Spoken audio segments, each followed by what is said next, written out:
गुरु प्यारी सात संगत जी, आप सभी को राधा स्वामी जी। सात संगत जी, कई बार हम जलन में आके कई लोगों के साथ पता नहीं क्या क्या करने चल फिरते हैं। आजकल तो लोगों में इंसानियत नाम की भी चीज़ नहीं बची है। पता नहीं काला जादू, जलन करना, नज़र लगाना और क्या क्या तरीके हैं जो कि यह लोग इस्तेमाल करके जादू टोने कर करा के लोगों की ज़िंदगी बर्बाद करने पे तुले हैं। लेकिन वह लोग कभी यह नहीं समझते जिनके साथ पूर्ण सद्गुरु का साथ हो उनका भला कोई कुछ चीज़ क्या ही बिगाड़ेगी। तो साथ संगत जी, अगर आप लोगों ने चैनल को सब्सक्राइब नहीं किया है तो ज़रूर कर लें और कमेंट में राधा स्वामी लिखना ना भूलें जी।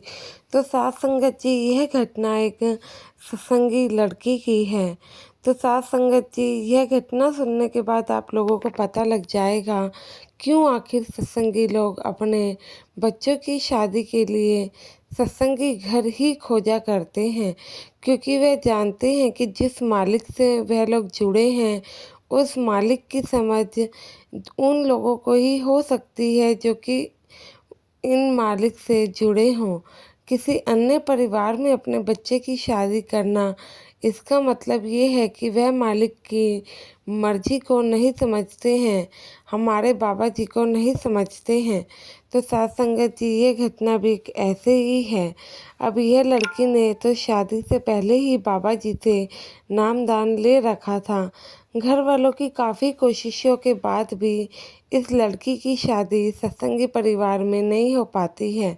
लेकिन इस चीज़ से भी कोई दिक्कत नहीं थी, क्योंकि लड़की के हस्बैंड हमेशा ही इस लड़की के साथ सत्संग घर जाया करते थे।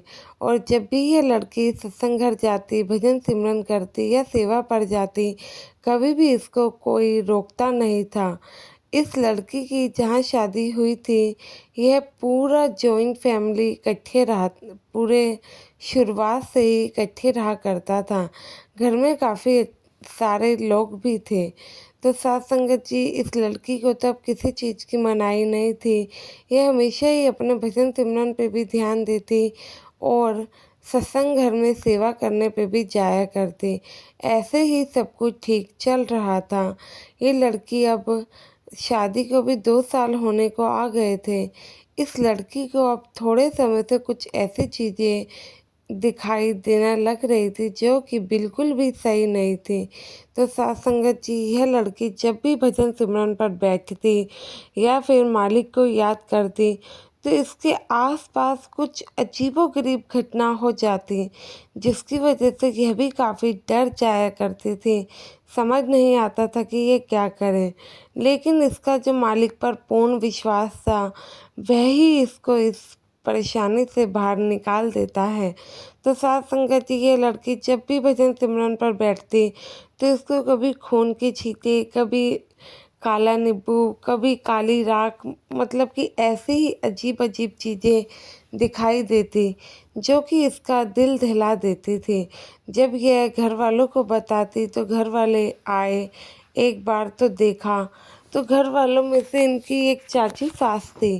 चाची सास जब ये सब देखती हैं तो कहती हैं कि बेटा, यह तो काला जादू कोई कर रहा है, यह बल्कि किसी और की वजह से नहीं, तुम्हारे ही वजह से हो रहा है।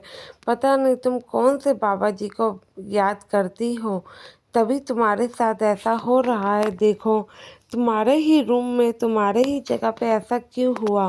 पूरे घर में तो ऐसा हमने कभी पूरी ज़िंदगी में महसूस नहीं किया है। तो वह जो इनकी चाची सास थी, काफ़ी पापा जी की फ़ोटो हटाने के लिए जिद करती है, लेकिन लड़की रो पड़ती है और कहती है कि नहीं, बात जो भी है मैं इसको आखिरी तक जान के रहूँगी और मुझे तो मेरे बाबा जी पे पूरा भरोसा है। वो ऐसा कुछ नहीं कर सकते जिससे मुझे परेशानी हो। तो साथ संगत जी, ऐसे ही धीरे धीरे वक्त बीत रहा था। अब एक दिन सुबह क्या ये लोग देखते हैं कि इनका जो रूम है लड़की का, रूम के बाहर तक खून की छींटें आ रखी थी। अब वह सुबह उठती हैं तो यह देख के बहुत घबरा जाती है, काफ़ी एकदम से डर जाती है कि ये क्या हो गया। फिर से घर वाले इकट्ठे होते हैं, वही सब चीखा चिल्ली और वही सब बातें। अब तो चाची जी पीछे ही पड़ गई थी कि भाई बाबा जी की यहाँ से फ़ोटो हटाओ, जो हुआ है इनकी वजह से हुआ है। पर वह लड़की मना करती है और लड़की के हस्बैंड भी घर वालों को समझा देते हैं। अब उस दिन जब इस लड़की के हस्बैंड काम पे जाने लगते हैं तो ये लड़की काफ़ी घबराई होती है और अपने हस्बैंड को मना करती है, लेकिन वह नहीं मानते हैं। कहते हैं कि आप डरे मत, काम करना भी तो ज़रूरी है, आप फालतू की चीज़ों को लेके डर रही हैं।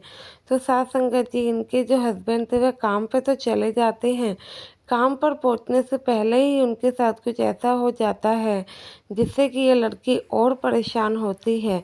लेकिन परेशानी में भी ये बाबा जी के ऊपर से अपना भरोसा कभी नहीं खोती। अब थोड़े ही टाइम में इनके वाइफ को कॉल आता है कि आपके हस्बैंड का छोटा सा एक्सीडेंट हो गया है। अब यह सुन के वह रोती रहती है और थोड़ी देर में जब हस्बैंड घर आते हैं तो परिवार वाले दोबारा कहते हैं, देखा आज आपने सुबह मना किया था लेकिन यह फिर भी काम पर गए और आज आपके रूम में पता नहीं क्या क्या चीज़ें मिली। यही सब चीज़ें हैं जो कि हम पर हावी हो रही हैं। आप इस चीज़ को समझिए और जो भी गुरु को आप मानती हैं उन्हें मानना छोड़िए, वे अच्छे गुरु नहीं हैं। यह सुन के लड़की काफ़ी ज़्यादा रोती है और अपने रूम में आ जाती है। अब लड़की कहती है कि अब जो भी हो रहा है इस बात तक तो मैं आखिरी तक पहुँच के रहूँगी, क्योंकि मैं जानती हूँ कि मेरे बाबा जी कभी मेरे साथ गलत नहीं कर सकते हैं। तो साथ संगत जी, यह जब लड़की भजन सिमरन पर बैठती है तो बाबा जी से अरदासें करती है कि बाबा जी आखिर ये हो क्यों रहा है, अब आप ही मुझे रास्ता दिखाओ, मेरा तो आप ही पर भरोसा है, मैं तो आप ही को जानती हूँ, इसके अलावा तो मेरा कोई है भी नहीं, अब जो करना है आप ही को करना है। तो साथ संगत जी, भजन सिमरन बैठने के दौरान इसे कुछ चीज़ ऐसी दिखती है जिससे कि ये चौंक जाती है कि ऐसा कैसे हो सकता है। फिर उस चीज़ को सही साबित करने के लिए वह रात में लड़की उठती है। तो रात में उठती है तो क्या देखती है, जो इनकी चाची सास थी जो कि इनके गुरु के पीछे पड़ी थी, वह ही ये सब कर रही हैं। वह ही रूम के बाहर कुछ ना कुछ चीज़ें फेंक रही हैं ताकि ये लड़की को अपने बाबा जी का पल्ला छोड़ना पड़े। लेकिन लड़की उस समय चुप रहती है, कुछ नहीं कहती है। सुबह वही सब बातें होती हैं तो लड़की चाची सास से कुछ ना कह के सिर्फ इतना कहती हैं कि कोई बात नहीं, मैं देखती हूँ, सब ठीक हो जाएगा, क्योंकि मैं नहीं मानती ऐसी कोई चीज़ें होती हैं। आखिर हम लोगों के परिवार से किसको इतनी जलन हो सकती है कि जो लोग हमारा बुरा करेंगे। तो साथ संगत जी, अगले ही दिन यह लड़की सारी बात अपने हस्बैंड को बताती है। जब सारी बात इसके हस्बैंड को पता लगती है तो वह समझ जाते हैं। फिर इनके हस्बैंड इस लड़की को बताते हैं कि यह सब चाची सास इसलिए कर रही है क्योंकि वह हमसे शुरू से ही खुश नहीं थी और चाची सास का एक ही लौता बेटा है और वह शुरू से ही नालायक रहा है। इसलिए चाची सास शुरू से हम लोगों से, मम्मी से और मुझसे काफ़ी जेलस फील किया करती थी और हमेशा ही हमसे चिढ़ के रहती थी। लेकिन शादी के बाद से चाची सास तुमसे अच्छे से बिहेव करने लगी तो हम लोगों को समझ आ गया कि चाची सास क्या पता बदल गई हों। लेकिन अब हम समझे कि तुम्हारे साथ भी चाची अच्छे से व्यवहार क्यों करती थी।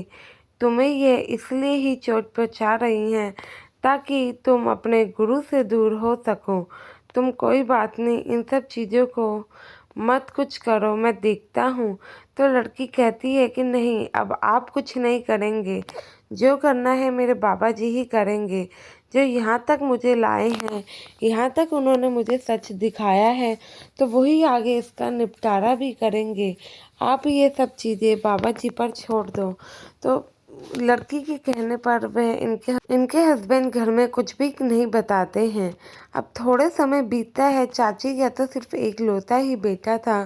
बाबा जी कुछ ऐसे करते हैं कि चाची इस लड़की से माफ़ी मांगने पर मजबूर हो जाती है। अचानक उस चाची की तबीयत खराब हो जाती है। अब सबके साथ उनका बिहेव ऐसा था कि तबीयत खराब होने के बाद कोई उन्हें एक गिलास पानी भी नहीं पूछता है। लेकिन यह जो लड़की थी, ये हमेशा ही उनकी सेवा में लगी रहती थी, बिना किसी लालच के। यह उनकी पूर्ण रूप से सेवा करती और उनका काफ़ी ध्यान रखती, जिसको देख के चाची को एक दिन पछतावा हो ही गया। और चाची को भी एक दिन बाबा जी के दर्शन होते हैं। जब बाबा जी के दर्शन होते हैं तो चाची अगले दिन खूब रोती है और खूब इस लड़की के सामने अपनी गलतियों की माफ़ी मांगने लगती है। इस लड़की को सब कुछ सच बताती है और कहती है कि तुम्हारे साथ तो इतने बड़े गुरु हैं, भला हम क्या ही उनका बिगाड़ सकते हैं। वह जो चाची सास थी, वह लड़की से हाथ जोड़कर माफ़ी मांगती है और विनती करती है कि यह लड़की उन्हें माफ़ कर दे। तो साथ संगत जी, जिनको बाबा जी पर अटूट विश्वास है, अब उस लड़की को पूरा विश्वास था कि बाबा जी ही कोई रास्ता निकालेंगे, वह ही निपटारा करेंगे, क्योंकि उनके अलावा हमारा कोई नहीं है। तो बाबा जी ने अपना चमत्कार दिखाया भी, अपने होने का सबूत भी दिया।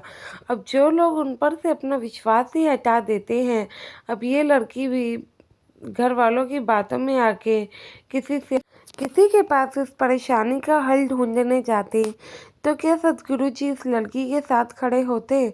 कभी नहीं। लेकिन इस लड़की ने इतनी परेशानी में भी अपना बाबा जी के ऊपर से विश्वास नहीं खोया, जो कि बहुत ही ज़्यादा बड़ी बात है।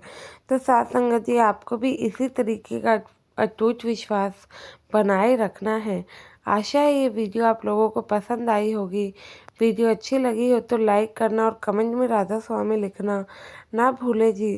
संगत के अपने इस चैनल से ऐसे ही साखियाँ सुनने के लिए जुड़े रहें, चैनल को सब्सक्राइब जरूर करें जी। गुरु प्यारी साथ संगत जी, आप सभी को राधा स्वामी जी।